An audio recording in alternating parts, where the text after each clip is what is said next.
Nuestro invitado de hoy es una persona muy querida por el alumnado en la facultad. Ha recorrido el mundo formándose como especialista y entre sus aficiones están el jugar a Fortnite y streamear con sus hijos. Gracias a su trabajo ha aportado una nueva visión en el mundo de la ecocardiografía veterinaria y hace varios años abrió junto a Lolita el primer centro de referencia en diagnóstico y radiofrecuencia de España. Por todo esto, se ha consolidado como uno de los ecografistas más influyentes de nuestro país. Hoy tenemos el placer de conocer a Pablo Gómez Ochoa.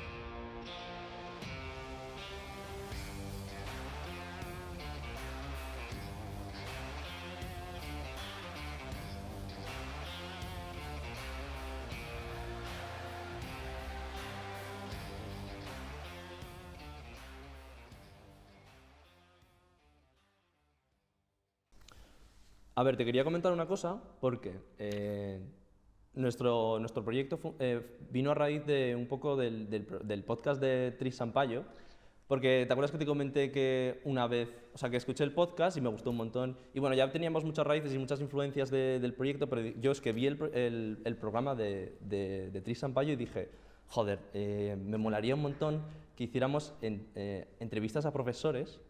Y es que me gustó muchísimo porque conectasteis un montón, había muchísima química entre vosotros, porque ya os conocíais. Sí. Y eso viene un poco a raíz de que yo siempre como que he tenido mucha química también con los profesores y me gusta mucho conocerles, me gusta mucho hablar con ellos. Además, Javier me ha dicho siempre, cuando íbamos a hablar con un profesor, me dice, joder, tienes una labia para hablar con los profesores que alguna vez me gustaría mucho tenerlas.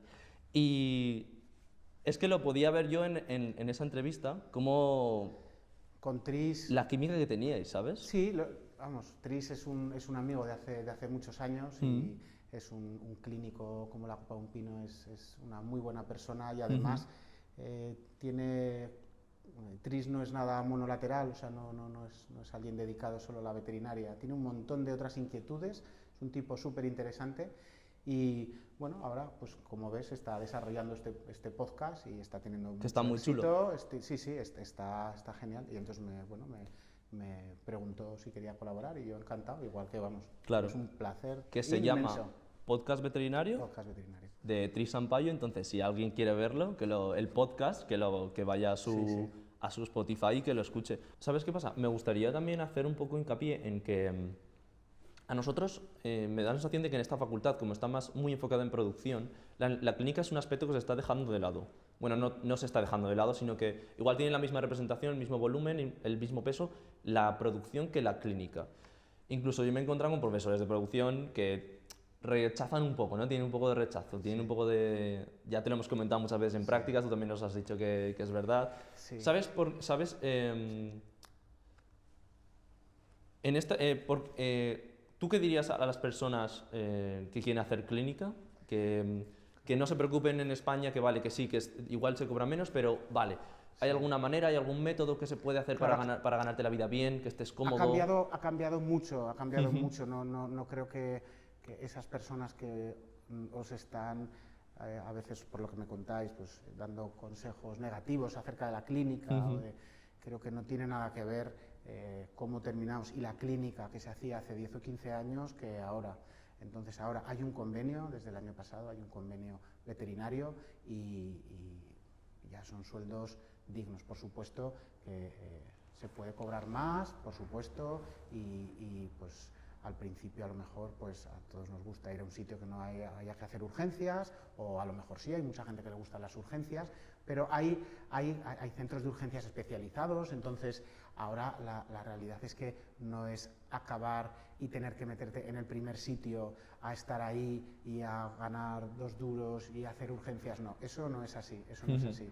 Hay un montón de posibilidades de salir fuera a formarse, a hacer internados, ganando dinero, haciendo el internado y luego trabajar en sitios, pues cualquier sitio de la escala. Es verdad que, no te voy a negar, la clínica veterinaria, y eso pues hay estudios y cada vez se visualiza más por toda la sociedad, es muy claro que hay una presión emocional a la que estamos sometidos, que es muy alta, y de hecho, no sé si lo sabes, pero las clínicos veterinarios son de las tasas más altas de suicidios entre las profesiones. Me quiere sonar haberlo leído en Sí. One Health, sí. Claro, y ha habido varias campañas este año en este sentido. Entonces, es verdad que es un trabajo que tiene una carga emocional importante, pero a mí me parece, para la gente que le gusta la clínica, a mí me parece que es increíble para mí el poder tratar un paciente, el poder ayudar a los tutores, los propietarios que hay detrás. Para mí es genial. Es que no solo hay un camino para conseguir ser clínico, es decir, tú no sales y vas a hacer prácticas o a trabajar en una clínica, sino que me acuerdo que durante las prácticas tú nos has comentado muchas veces todos los sitios a los que te has ido y que era, vamos, yo lo estaba viviendo como si fueras tú. Es que nos contabas que te habías ido a Estados Unidos, te has ido a Finlandia o Noruega, no sé dónde, por ahí Sí. al norte, te has ido a 1000 sitios. Es que yo creo que la principal función de un profesor es esa, es motivar, porque vosotros tenéis las estanterías en vuestra cabeza, vais a ir llenándolo poco a poco, pero mi papel, si además te voy a ver durante 3 horas en unas prácticas, es motivarte, y la mejor manera de intentar empatizar con un alumno es decirte, a mí me gusta la clínica, yo tenía las mismas dudas que tenías tú, las mismas dudas que tienes tú cuando salí, pero fíjate, he recorrido un camino, ha sido duro, unos sacrificios bestiales, pero soy feliz, cada vez soy más feliz, me gusta más y esa es la manera, es lo que creo que un profesor debe transmitir, motivación y pasión. Y mi recorrido, me preguntas muy recorrido, pues como te decía antes, yo he tenido muchísima suerte, mucha suerte. He trabajado mucho, me he esforzado mucho, he estudiado mucho, sigo estudiando a día de hoy, pero creo que he tenido ideas que en cierta manera han ayudado a que esto avance, pero he tenido mucha suerte. He trabajado en Inglaterra con gente como Paco Llabrés, con Ruth Dennis, con Seymour Plath, Loren Garossi, que son números unos mundiales. Paco Llabrés fue gracias a Manolo Gascón, y bueno, yo ahí descubrí un mundo porque yo estaba aquí ya haciendo ecografía y bueno, pues vas trabajando, pero te falta ese punto de contraste de saber cómo lo estás haciendo. Y al llegar allí y ver que pues, estaba de residente Audrey Petit, Frances McDonnell, que son gente que ahora son números unos mundiales de la imagen, y ver que me trataban de tú a tú y que respetaban lo que yo hacía, incluso me pedían consejo en algunas cosas de Doppler, que iba por delante de ellos. ¿Sabes? Te sentías muy validado, ¿no? Sí, decir, ostras, no lo estoy haciendo mal, yo ahí en Zaragoza, ¿sabes? Y Estados Unidos fue una historia increíble en mi vida, porque también fue gracias a Manolo Gascón, ya te le debo muchísimo, y bueno, contactamos allí con Ohio State, y fui allí, y para mí al llegar allí fue como, no sé, estar en mayo del 68 en París, o en Woodstock, ahí en medio del concierto. Fue brutal, porque estar trabajando con los mejores, es que no se puede comparar ahora, porque ahora en Estados Unidos las universidades pagan poco y los clínicos excelentes están todos en consulta privada, pero en ese momento, y en Ohio se dio la circunstancia que ibas a la biblioteca a coger cualquier libro, y el tío que había escrito ese libro estaba en Ohio State University. Entonces, caí ahí, estaba Di Bartola, Denis Chu, por supuesto Guillermo Couto, que es el contacto que me dio Manolo y que ha sido mi mentor también clínico, pero tenías a Ninel Johnson, tenías a Kisever, por supuesto Bonagura, Scanser, Dr. Green, están todos, Abramson, todos, Birchard, Serdin, todos allí. Entonces el poder trabajar allí fue espectacular, Ahí tuve la suerte, ha sido pues una de las veces en la vida que haciendo las cosas como tocan bien y pues la vida te recompensa, que no siempre es así. Entonces yo empecé a trabajar ahí con Guillermo Couto, y a los 10 días de empezar a trabajar con él se va porque a su padre le diagnostican un linfoma en Argentina, y se va. Vale. Y se quedan allí, yo me quedo con los residentes, con Ana Lara, con Francisco Álvarez, gente que era residente en el 2006, cuando fui yo la primera vez, pero que ahora son números unos mundiales de la oncología. Y estoy allí, y yo pues bueno, pues yo pensaba bastante que me dejan estar por aquí, encima no está Guillermo, pues no solo eso, sino que empezaron a contar conmigo, con mis opiniones. Dio la casualidad que una de las chicas estaba escribiendo un artículo de transfusiones en gato y estaba, pues Cristina Yazquiz estaba un poco, no sabía cómo seguir, yo le eché una mano. Tenía fresca la estadística de mi tesis del gran Nacho de Blas, que es ¿También te daba clase? un soporte. No, él estaba, él Ah, a vale. mí no me dio clase, él estaba de. No, pero tiene algunos añitos más que yo. Sí, ¿no? Sí. Bueno, más o menos lo Tan mismo. mal. La misma quinta. Y Nacho me había ayudado con la tesis, con la estadística, que es un fiera. Entonces yo le ayudé con la estadística a Cristina y le apañé el artículo. Yo tenía que escribir muchos artículos para las acreditaciones y las habilitaciones y esto, y le ayudé y le apañé el artículo. Y luego me pasó una cosa, pues, que además poca gente conoce, no le he contado en ningún sitio, lo sabemos los implicados. Allí era un centro mundial del osteosarcoma. Hacían muchísimas, tenían mucha oncología integrativa con hospitales de niños, que es un tumor, el osteosarcoma, muy típico en los niños, y hacían muchos proyectos. Y los Greyhound, los galgos americanos, no se sabe muy bien por qué, parece que de los microtraumas de correr, la pista o de la alimentación. Bueno, el caso es que tienen muchísimo osteosarcoma y ahí amputaban muchos galgos, mucho Greyhound, y se les morían muchos Greyhounds a las 24-48 horas de la amputación por un sangrado masivo. Entonces yo cuando llegué, una de las veces, Ana Lara, que ahora es, vamos, muy amiga mía, me dijo, mira, estoy con esto, y me enseñó una hoja de Excel gigantesca con un montón de pruebas de coagulación de los galgos, y no sabían qué estaba pasando. Me dijo, ¿quieres echarle un vistazo? Y yo, como tenía, pues es tan importante en la vida el tener conocimientos de varias áreas, porque es lo que te hace integrar, tenía todos los conocimientos de la leishmaniosis, que, como te decía, desde el punto de vista de medicina interna es una enfermedad compleja, y hay problemas de sangrados en leishmaniosis, y fui pues un poco condicionado por la leishmania, fui mirando esa hoja Excel y encontré varias variaciones en los dímeros D. Bueno, le dije, yo creo que esto es un problema de hiperfibrinolisis. Me acuerdo de llamar a mi padre, que todavía estaba en activo, de hematólogo, y me dijo, chico, no sé qué me cuentas, pero tiene pinta de una hiperfibrinolisis. ¿Te acuerdas que por un lado tenemos la coagulación y luego la fibrinolisis, que va disolviendo los coágulos? Si tienes una fibrinolisis muy aumentada, sangras más. Bueno, hay unos fármacos que tratan eso. Yo se los puse a Ana Lara y a Pancho, a Francisco Álvarez, y Francisco me dijo, vamos a la farmacia del hospital a poner el fármaco ese que estás diciendo tú que funciona, que es un inhibidor de la fibrinolisis. Yo diciendo, hostia, hay un pipiolo, ¿sabes?, de 25 años, 26, yendo al farmacéutico de Ohio State a pedirle una cosa que no habían oído nunca, y me dicen, pero esto no produce trombos. Digo, no, que esto yo lo uso en España, es súper seguro. Total, que lo pidieron, llamaron a Guillermo Argentina, Guillermo lo autorizó y empezaron a ponerse galgos desde ese día, a ponerles 24 horas antes ese producto, y dejaron de sangrar, y dejaron de morirse los galgos por eso. ¡Qué fuerte! Sí, fue para mí, wow. Y de hecho ahora hay publicaciones internacionales, es un protocolo establecido a nivel internacional el uso de inhibidores de la fibrinolisis antes de la amputación. Entonces, cuando vino Guillermo, todo esto viene porque cuando vino Guillermo, que habían tratado a su padre, yo ya me tenía que ir prácticamente de Ohio State, porque había ido, no conseguí un visado y había ido con una visa de turista de 3 meses. Hostia. Y el día antes de irme llegó Guillermo y me dijo, quiero ir a comer contigo. Y yo, claro, a Guillermo lo conocía de una semana que había coincidido con él.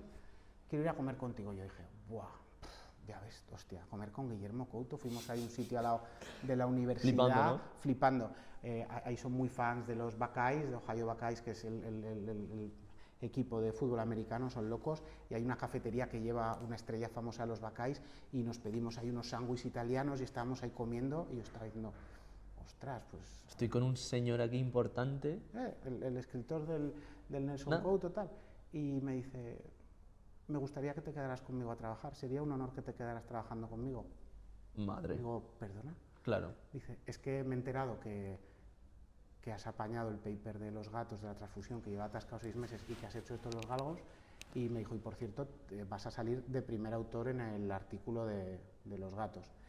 En el JVIN, Journal Veterinary Internal Medicine, es la mejor revista que tenemos en clínica. Le dije, no, ni se te ocurra, porque Cristina lo ha hecho todo, yo le he ayudado un poco. No, tú eres el que has desatado el paper, y me negué y me puso de segundo, y él eso aún le hizo más. No, quiero que te quedes a trabajar. Digo, pues es que no tengo una visa de turista. Bueno, pues me volví al día siguiente y cogí otra visa de turista y me volví ese mismo día. Me hicieron, ¿A Estados Unidos? Sí, sí, sí. Jodo. Me hicieron una fiesta de despedida y al día siguiente, con resaca, una fiesta de Con de todo el jet recibimiento. lag, con todo el Sí, jet con lag. todo el jet lag. Creo que es importante que a los residentes se les pague porque al fin y al cabo tú también te sientes valorado por tu trabajo. Cuando ya te pagan es como una compensación, ¿no? Te sientes valorado por tu trabajo y muchas veces yo he pensado esto, yo he pensado a los médicos porque tienen ese nivel de reconocimiento y nosotros estamos abajo. Y esto también tiene raíz un poco esto tiene un poco también relación con el proyecto. Yo pensaba, a mí me gustaría que a los veterinarios se les diera el reconocimiento que tienen los médicos. Esto fue algo muy importante para mí que yo pensé que dije, vamos a hacer este proyecto para darle la representación a los veterinarios que nos merecemos, ¿no? Reconocimiento que ya tienen en otros países. Eso es, a nivel social. Sí, sí, Y sí. digo, es que una parte muy importante de la valoración es lo que te pagan, el salario. Y es que yo creo que es que nosotros somos la generación que va a traer y va a levantar la veterinaria, ¿sabes? Y que vamos a realizar el cambio, que vamos a traer las especializaciones, Perfecto. que vamos a traer todos los salarios correspondientes, seguros, y estoy segurísimo, ¿sabes? Muy bien. Y bueno, nosotros estamos haciendo este papel que nos toca, pero vamos, todos en conjunto seguro que conseguiremos este tipo de cosas, porque es que, ya te digo, creo que es realmente importante. Sí, por supuesto, obviamente lo que dices del tema del pago. Ya eres veterinario graduado, tienes un título, estás trabajando, eso hay que remunerarlo, obviamente, eso punto uno. Pero yo te diría, bueno, lo que siempre cuando me preguntan al acabar, y yo encantado de echar una mano, porque vamos, yo soy clínico, trabajo en Vet Corner y estoy día a día viendo muchos casos y como te decía, me encanta. Entonces yo lo que siempre digo es que hay que buscar un internado que la balanza de formación-rutina esté, bueno, 1000 a 1 a favor de la formación. Quiere decir, no hay que meter horas, no hay que hacer trabajos repetitivos, por supuesto que sí, pero si puedes elegir, tienes que intentar ir a un sitio donde la formación tenga un peso brutal.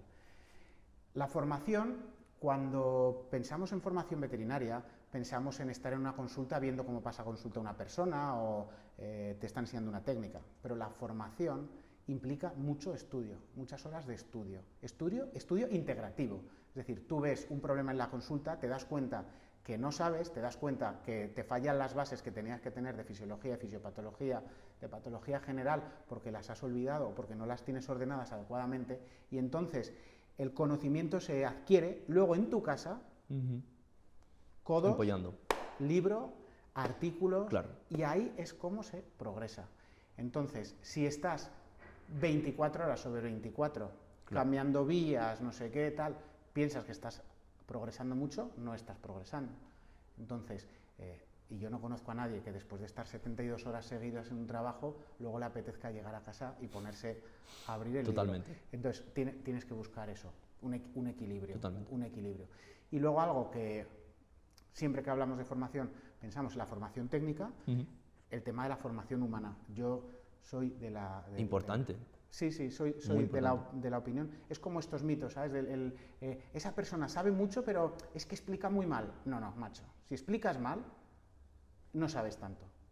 Alguien que tiene el conocimiento y lo tiene estructurado, lo sabe explicar. Entonces, con el tema de la formación humana es lo mismo. No es que es muy buen cirujano, pero, macho, monta unas peloteras en el quirófano, pone a parir a todo el mundo. Ese tío no es buen veterinario. Para mí, un buen médico, un buen veterinario, un buen sanitario, lo primero que tiene que ser es buena persona. Tiene que empatizar, estás tratando con el sufrimiento de la gente. Mi abuelo, mi padre decían, la gente que entra en mi consulta tiene que salir mejor de lo que entra, aunque sea después de darle una noticia horrenda. Y eso es algo que yo intento día a día. Yo veo casi 4000 pacientes al año y cada uno que veo pienso, qué regalo del cielo. Yo trabajo con casos referidos, qué regalo del cielo. Detrás de esto hay un veterinario que ha confiado en mí y me ha confiado a su paciente y a su cliente para que yo intente echar una mano. Yo creo, Pablo, que tú lo cumples eso a la perfección. Es que lo hemos hablado muchas veces. De hecho, cada persona que salíamos cada grupo que salíamos de las prácticas, decíamos, es que Pablo es más majo. Es que qué ganas, qué suerte tenemos de tener a Pablo Gómez Ochoa, es que es más majo Que todos, No, pero sin falta ni un solo grupo, ¿eh?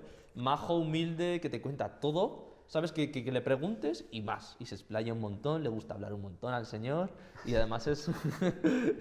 Al señor. Claro, que es que a mí ya te digo que a mí me gustaba un montón que nos dijeras todos tus viajes, qué tal, que habías trabajado con Pixar. Sí, Con Pixar, que habías hecho un libro. Hicimos un libro de Todo realidad esto aumentada está de cardiología, superinteresante. súper chulo. He tenido la suerte de hacer ecografías a bichos rarísimos y me han llamado de un montón de sitios, pues de eso, en Islandia, en Costa Rica, en México. Se pusieron en contacto conmigo para escribir un libro de cardio.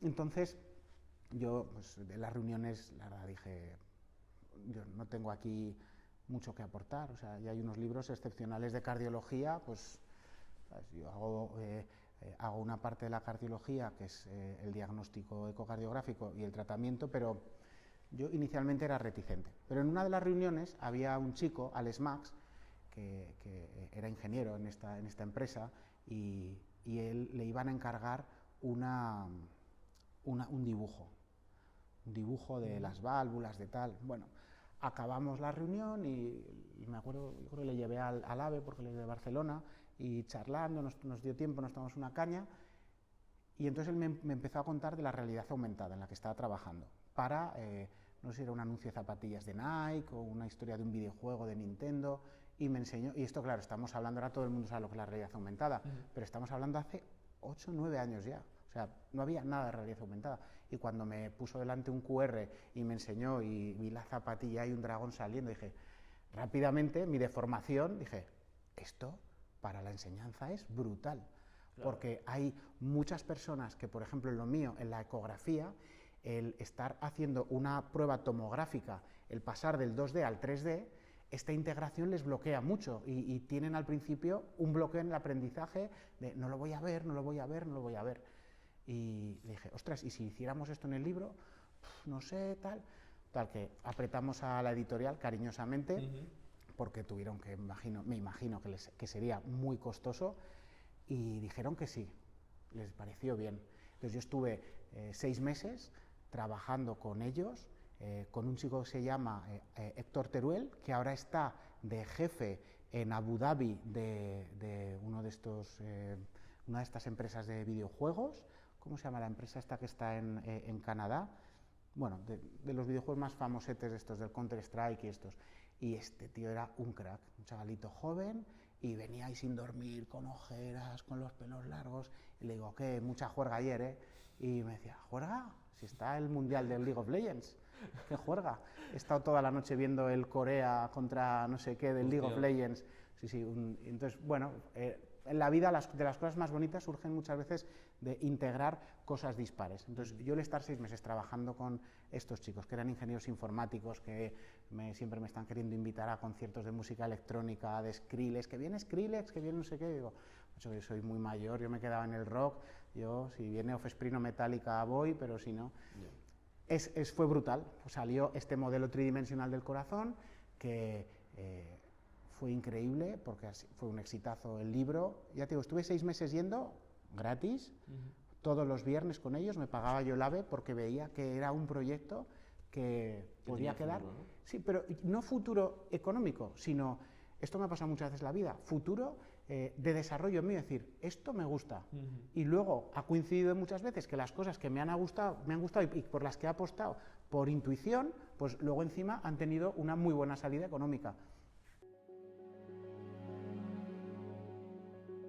Yo he tenido mucha suerte porque Lolita es increíble, es una tía inteligente, honesta, encantadora, cariñosa, sexy.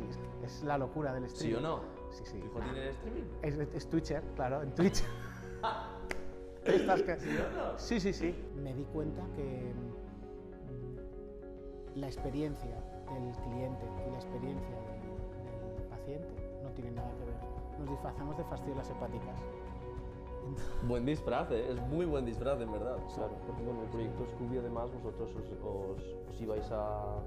Sí, es una protectora que hay en Medina del Campo, que es una de las protectoras más grandes de España, tiene 12 hectáreas, y yo llevaba 10 alumnos de Zaragoza.